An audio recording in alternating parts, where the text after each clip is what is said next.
Rigtig hjertelig velkommen til mit webinar Nøglen til et sundt og selvkærligt vægttab. Uden at sulte, uden at træne og uden at tælle kalorier. Mit navn det er Anne Markmann, og jeg er sundhedscoach og hypnoterapeut. Jeg tænker, du er her, fordi du har et stort ønske om et vægttab. Og det er uanset om det er 5, 10 eller 15 kilo, du gerne vil give slip på. Sådan så du kan komme tilbage på din idealvægt og blive glad for dig selv og din krop. Jeg tænker også, du har prøvet diverse slankekurer, men uden held. Måske har du i perioder tabt dig en lille smule, fordi du ligesom har taget dig sammen og gjort nogle ting, der har været effektive, men kun for en kort periode, og efterfølgende har du så taget kiloene på igen. Og det her med at sætte sig et mål og ikke rigtig komme i mål med det giver jo sådan en følelse af lidt at være en fiasko, ikke at lykkes, og det går ud over dit selvværd. Så det tænker jeg, at du kender. Måske har du også cravings. Det har de fleste, som bokser med vægt. Og det kan være sukkerholdig mad, det kan være sukkerholdige drikkevarer, sodavand, eller andre fødevarer, som du faktisk har en afhængighed af. Jeg har selv været faktisk afhængig af brød og ost, så jeg kender udmærket til cravings. Og det kan også være alkohol, som du drikker i lidt for store mængder. Og sidst men ikke mindst, så føler du, at du er inde i den her onde spiral, hvor du spiser på dine negative følelser. På det her webinar, der får du forklaringen på, hvorfor mange mennesker ikke lykkes med deres vægttab, og hvorfor du formentlig heller ikke er lykkedes endnu. Samtidig så giver jeg dig opskriften på, hvad der skal til, for at du kan lykkes. Og til sidst vil jeg også fortælle dig lidt om, hvordan du kan få min hjælp på din vægttabsrejse. Jeg tænker, at det her, det er din overbevisning. Det var også min egen tidligere. Hvis man skal tabe sig, så er man nødt til at træne hårdt og motionere hver dag, eller i hvert fald flere gange om ugen. Det er sådan, man taber sig. Det er ved at løbe og træne. Det handler om at tælle kalorier. Det vil sige, at man ikke må spise alt for meget, og derfor så kan man have en eller anden idé om, at man helst skal være lidt småsulten hele tiden. Man kan også kun tabe sig, hvis man er sindssygt viljestærk.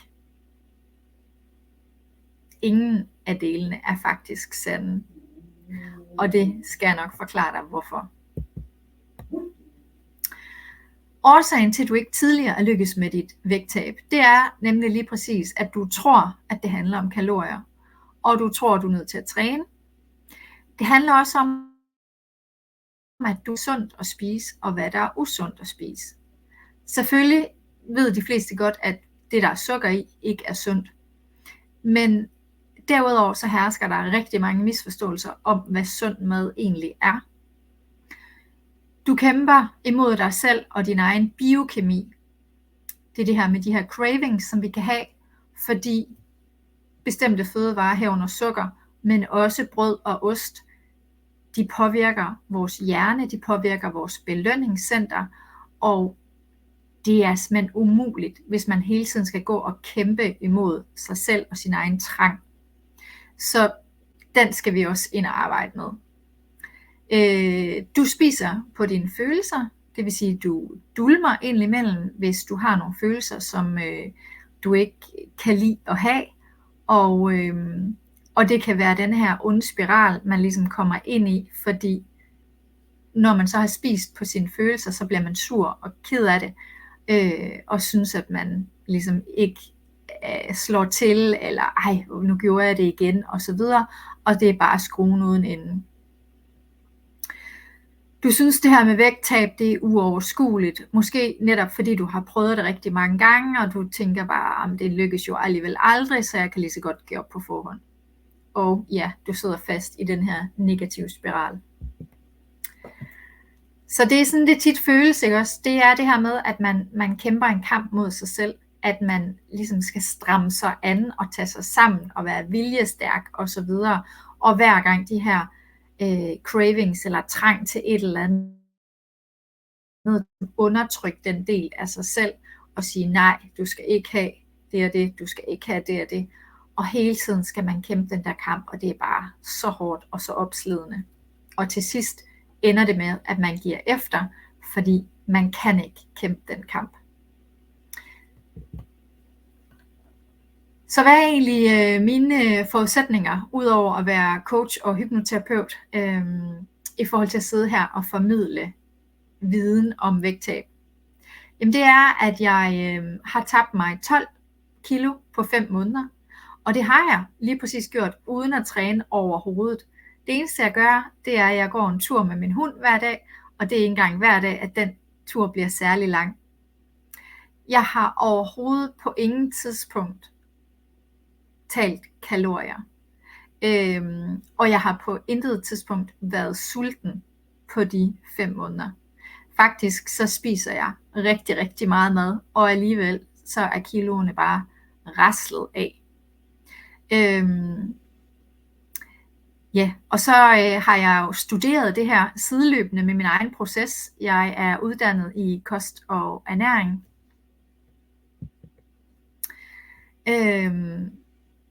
Så de fysiske bivirkninger ved mit vægttab, der er rigtig mange ud over at tabe sig. Det er en bedre fordøjelse. Det er noget udslæt, jeg havde på brystet, som faktisk er forsvundet, og generelt er min hud blevet rigtig meget pænere. Jeg har lidt meget af hovedpine, og det har jeg stort set heller ikke længere. Smerter i albue er forsvundet, smerter i knæ og hofte er forsvundet. Min nakke, knasende nakke, ja, den er ikke knasende længere. Og ja, jeg kan passe mit tøj igen. Derudover så har jeg opnået en følelsesmæssig stabilitet, som jeg har forsøgt at arbejde med på alle mulige andre måder end via kosten i mange år. Jeg har arbejdet med personlig udvikling, jeg har arbejdet med mindset og følelser osv. osv. Og det har jo på ingen måde selvfølgelig været forgæves, men det som jeg har mærket i den forbindelse med at ændre på min kost, det har været mindblowing. Så det der er sket, det er, at jeg ikke længere har de her cravings, og at jeg ikke længere spiser på mine følelser. Det har selvfølgelig givet mig mere overskud, og også et bedre selvværd, at jeg faktisk er lykkedes med de ting, som jeg har sat mig for. Og når vi har et bedre selvværd, jamen, så får vi også mod til at træffe nogle andre valg i livet, og nogle gange også nogle svære valg. Så hvorfor er det så, at det ikke handler om kalorier? Det er det, fordi at en kalorie ikke bare er en kalorie. Man kan godt være overvægtig og underernæret på én gang. Kalorier fra usund mad, det skader din krop, og det gør dig syg og overvægtig. Så i stedet for, så handler det om at spise sund mad. Og hvad er så sund mad for noget? Ja, sund mad, det er mad, som bliver fordærvet.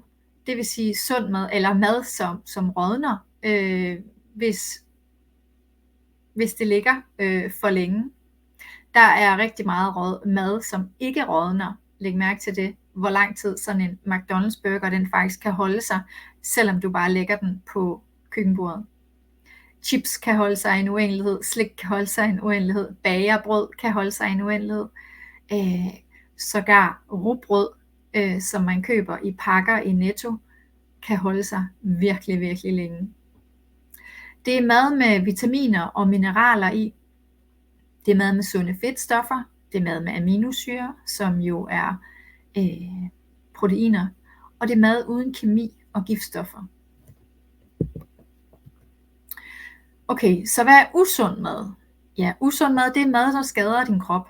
Og det er sukker. Alt, der indeholder tilsat sukker. Det er kornprodukter, det er komælksprodukter, det er forarbejdet mad, der kan holde sig længe, mad med E-numre. Både på grund af de her E-numre, der er i alt muligt konserverende, men også fordi der er rigtig meget salt i, og fordi der er dårlige olier i. Og så er det alkohol. Alkohol er det rene gift. Okay, så hvis jeg skal ændre på min kost, hvordan gør jeg så? Det kan jeg slet ikke overskue, tænker du så. Altså, jeg plejer at lave spaghetti og kødsovs. Hvad skal jeg lave i stedet for? Så er der mange, der tænker, når man skal begynde på de her kostændringer, og så tænker man, okay, men hvad kan jeg så få af erstatningsprodukter til kød og til pasta? Så finder man måske glutenfri pasta, eller pasta, der er lavet af ærter eller andet. Og det kan man også godt, og det er bedre end almindelig pasta. Men i virkeligheden, så synes jeg, at det bliver meget nemmere, hvis man ikke tænker erstatninger. At man i stedet for bare tænker simpelt. Det skal bare være simpelt. Du kan spise alle grøntsager, og du kan spise lige så mange af dem, du vil. Du må også gerne spise masser af frugt, og du må også gerne spise kød, og du må gerne spise fisk. Så du kan lave alt med det. Du kan gå ned i supermarkedet, og så kan du vælge alle grøntsagerne, og dem kan du spise rå. Du kan bare skære dem i stykker og lave en stor salat. Hælde noget god olivenolie ud over, salt og peber og en presset citron. Eller du kan bage grøntsagerne i ovnen, eller du kan stege dem på panden. Super simpelt. Det behøver ikke at være en ret, som man kender, der skal laves om. Ja, men igen, så er det der med viljestyrken, og det har jeg altså ikke. Jeg har prøvet, men der går et stykke tid, og så giver jeg op. Er det sådan, du tænker? Sådan har det også været for mig rigtig mange gange. Jeg har virkelig mange gange taget mig sammen og tænkt, nu skal det være. Nu begynder jeg at løbe, nu begynder jeg at træne, whatever. Og nu stopper jeg med at spise sukker og kage og alle de her ting. Og så går der et stykke tid, og så må man ligesom kapitulere. Men som jeg har været lidt inde på, så er det kun de første par uger, det handler om viljestyrke. Man skal selvfølgelig tage en beslutning, og man skal være motiveret for det her, fordi det er noget, der kræver energi. Selvfølgelig er det det, når man skal ændre på nogle vaner. Men denne her med at overkomme sine cravings og kæmpe imod sig selv, den hører op, når der er gået et par uger. Fordi når at du er stoppet med at spise de her ting, som giver afhængighed, og som påvirker din krop negativt, som gør dig tyk, og som gør dig syg, og som påvirker dit humør, så du bliver deprimeret. Når du er stoppet med at spise dem et par uger, så ændrer din biokemi sig, din hjerne ændrer sig, og derfor så stopper kampen også. I den periode skal man selvfølgelig arbejde med sit mindset. Det er sindssygt vigtigt. Og det kommer jeg ind på her. Fordi mange af os har jo overbevisninger om, at det kan jeg ikke, og det er svært, osv. Som jeg allerede har været inde på. De her overbevisninger, de skal udfordres. Og det bliver de på 2 måder. På den første måde, den handler jo om viden faktisk. Altså, som jeg har været inde på, at nogle af de her overbevisninger, man kan have omkring det her med, at man skal tælle kalorier, eller man skal træne osv., det er faktisk ikke rigtigt. Så det handler om at få viden om, hvordan man taber sig, hvad der er godt for kroppen, hvordan fødevarene påvirker kroppen positivt og negativt. Og så handler det om det her med igen at få ændret overbevisningerne i forhold til, hvordan vi behandler os selv. Det er den næste ting. Der er rigtig mange, der tænker, jeg skal være god ved mig selv, jeg skal lige forkæle mig selv lidt i dag, så derfor så skal jeg have en kage. Men er det i virkeligheden sådan, at du er god ved dig selv? Det er det mindset, vi skal have lavet om på, fordi nej, det er du ikke. Det er ikke særlig selvkærligt at fylde ting i din krop, som påvirker dig negativt. Men gør vi det sådan kontinuerligt, så mærker vi faktisk ikke rigtig effekten.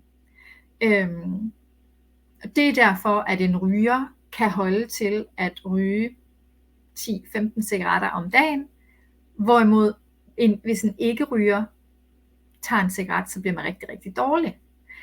Det samme har mange af os gjort i årevis med sukker, brød og ost, alkohol osv. Dårlige fedtstoffer. Vi mærker det faktisk ikke rigtigt, fordi vi hele tiden bare sådan ligesom er sovset ind i den der negative effekt, det faktisk har. Men stopper man med det en periode, og så prøver at indføre det igen bare en enkelt dag, så kan man mærke, at man faktisk bliver dårlig. Og ikke nok med, at kroppen bliver dårlig, man bliver oppustet, man får måske ondt i maven, men humøret bliver påvirket i særdeleshed. Det er så vildt at mærke. Jeg var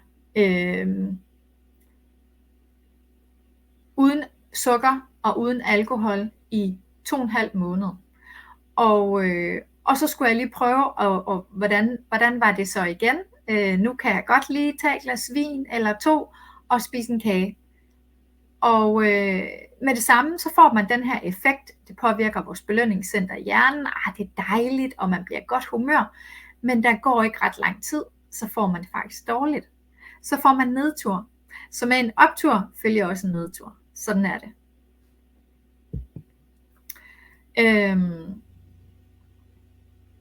Ja, så det er det her med biokemien, som også er sindssygt vigtigt, og både at få en viden omkring, men også prøve at mærke på egen krop. Stoppe simpelthen en periode med at spise nogle af de her skadelige fødevarer, og mærke, hvordan ens velvære, ens mentale overskud, ens tanker bliver mere positive, hvordan ens følelse af psykisk stabilitet bliver anderledes, og så prøv at indføre det igen og mærke, hvordan det påvirker dig negativt. Så vi skal have stoppet den negative spiral og have vendt den om til en positiv spiral. Og det gør vi ved at tilføre næring til vores celler, til vores hjerne og til vores hormonsystem.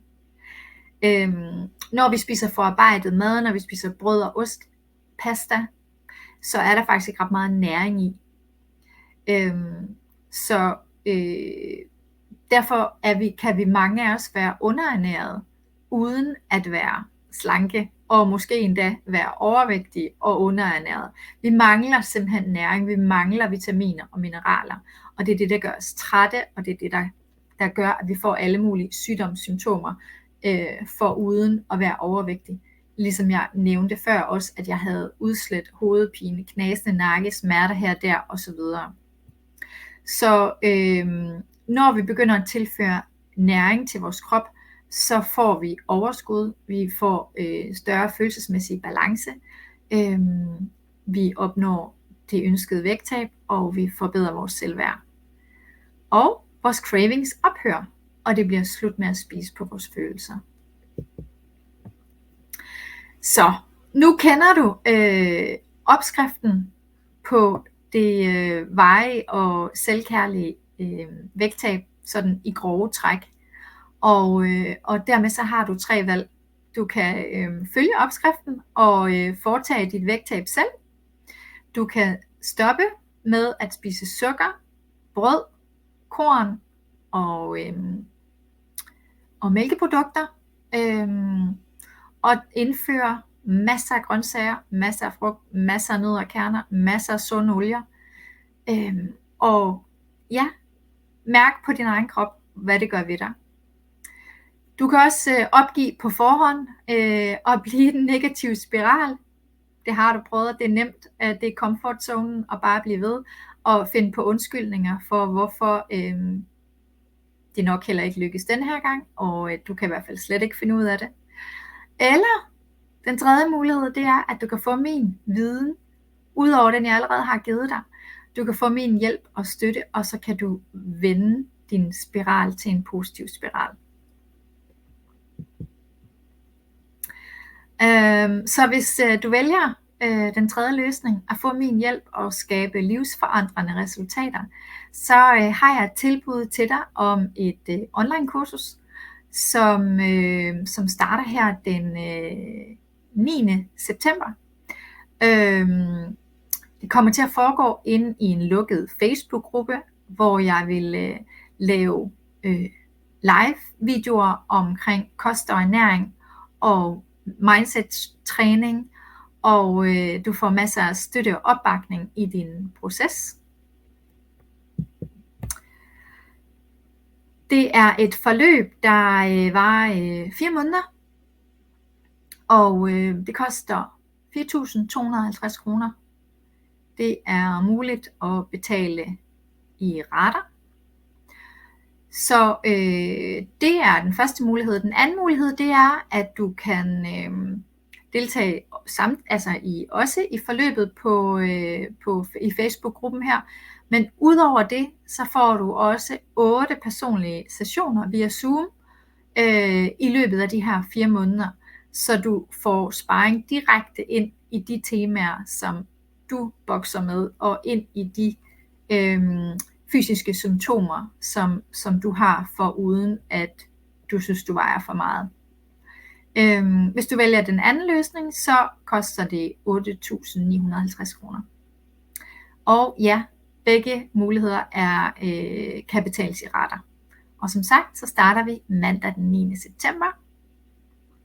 Så der er mulighed for, at 2024 det kan blive et transformerende år for dig, hvor du endelig lykkedes med det vægttab, som du måske har taget tilløb til og opgivet igen mange, mange gange.